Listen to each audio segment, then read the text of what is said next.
আমরা স্পষ্ট বলেছি সংস্কার মানি না।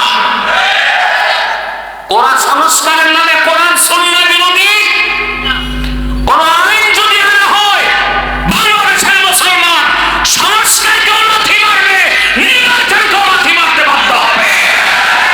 আজকে সরকার চেষ্টা করতেছে সংস্কার করবে, তো যেখানে সংস্কার দরকার ওইখানে করতেছে না, ভালো জায়গার চুলকায়া মলম লাগানোর ব্যবস্থা করতেছে।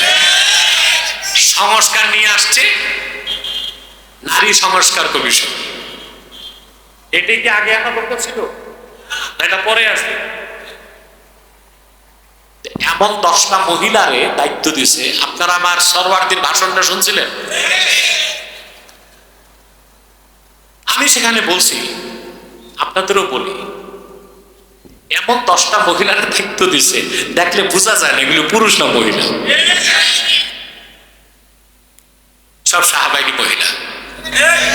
কেন না? বিশ্ববিদ্যালয়গুলোতে আমার এমন শিক্ষিতা কোনো মা বোন ছিল না, চরিত্রবতী, উচ্চ শিক্ষিতা, কোরআন সুন্নাহর জ্ঞানও আছে, তাদের 2-1 জনের জায়গা হইল না কেন?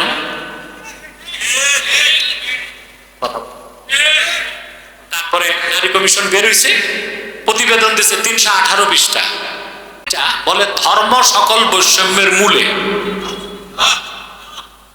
তারা সংস্কারের নামে চায় বাংলাদেশ থেকে ধর্মমুক্ত বাংলাদেশ। তারপরের কথা শুনলে তো আপনি সহ্য করতে পারবেন।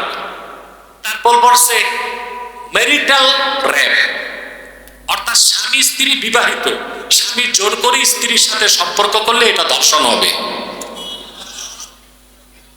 বিয়ে বহির্ভূত ছেলে মেয়ে বদমাশি করে ওটা ধর্ষণ হয়, আর বিয়ের পরে এটার নাম ধর্ষণ। আমরা প্রশ্ন করছি, স্ত্রী সম্পর্ক করছে, এখন এটা যে খুশি মনে মেয়ে গেছে না জোর করে, এটাকে কিভাবে ধর্ষণ প্রমাণ করবে? তারপর তারা সুপারিশ করছে সকল ক্ষেত্রে নারী পুরুষের সমান অধিকার চাই। আমরা স্পষ্ট বলেছি সংস্কার মানি না। ওরা সংস্কারের নামে কোরআন সুন্নাহ বিরোধী কোন আইন যদি আনা হয়, বাংলাদেশের মুসলমান সংস্কারকে লাথি মারবে, নির্বাচনকে লাথি মারতে বাধ্য হবে। ইসলামের শত্রুরা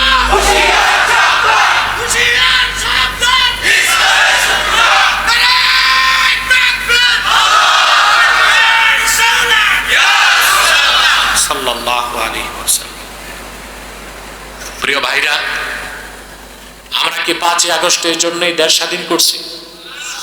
এদেশের আলেম ওলামা মাদ্রাসা ছাত্রদের পবিত্র রক্তে পা দিয়ে ক্ষমতায় যায় তারা, আর যেই ইসলাম আর মুসলমানকে চ্যালেঞ্জ করে, এই সুযোগ আর দেওয়া হবে না। ইসলামপন্থীদের সাথে বোঝাপড়া করেই ক্ষমতায় যেতে হবে।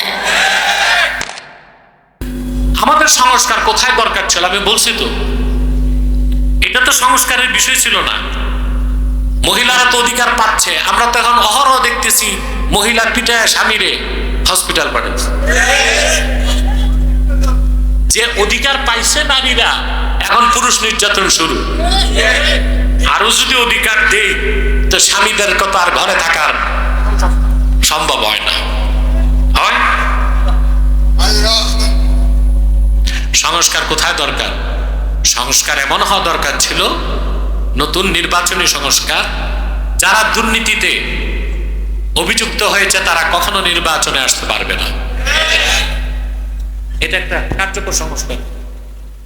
সংস্কার হওয়া উচিত ছিল নির্বাচনী সংস্কার, যারা ডিগ্রি পাস না বা কমসে কম SSC পাস না, তারা সংসদ নির্বাচন করতে পারবে না।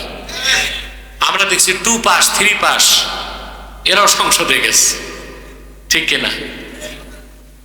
এটা সংস্কারের বিষয়। সংস্কার হতে পারে বাংলাদেশে রাষ্ট্রপ্রধান, প্রধানমন্ত্রী পুরুষরাই হবে। এগুলো সংশোধনে সংস্কারে আসতে পারে। ভালো জায়গায় চুলকায়া দেশকে স্থির করার একটা চক্রান্ত এই নারীবাদীরা শুরু করছে।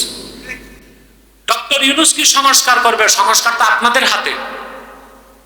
নির্বাচন তো আসতেছে, আসতেছে না? কথা বলে আপনি কি পারেন না প্রতি অঞ্চল থেকে নামাজি লোকগুলোকে আগায় দিতে? কথা বলে প্রত্যেক দলেই তো কিছু নামাজি লোক আছে, প্রত্যেক দলেই তো কিছু ইমানদার আছে, নাই? কিন্তু আপনাদের তো এদিক লক্ষ্য নাই। আপনারা দেখেন বাংলাদেশ অধিকাংশ মসজিদের সভাপতি বেনামাজি, সেক্রেটারি ঘুষখোর। তাই না? বাংলাদেশে কোন ভালো মানুষ 5 ওয়াক্ত নামাজ পড়ে তার কোনো জায়গা কমিটিতে নাই, আছে সদস্য সদস্য, কিন্তু দেখা যায় সভাপতি দিচ্ছে এমন এক লোকরে এনজিওতে কাজ করছে, সেক্রেটারি দিচ্ছে এমন লোককে সাবেক দারোগা। যে মসজিদে কমিটির সভাপতি সুদখোর, সেক্রেটারি ঘুষখোর, ওই মসজিদের ইমামের চেয়ে এতিম আর কে আছে? সুদ ঘুষের বিরুদ্ধে কথা বলতে পারবে? সম্ভব? প্রিয় ভাইরা, আমি একটা কৌশল আপনাদেরকে শেখাচ্ছি।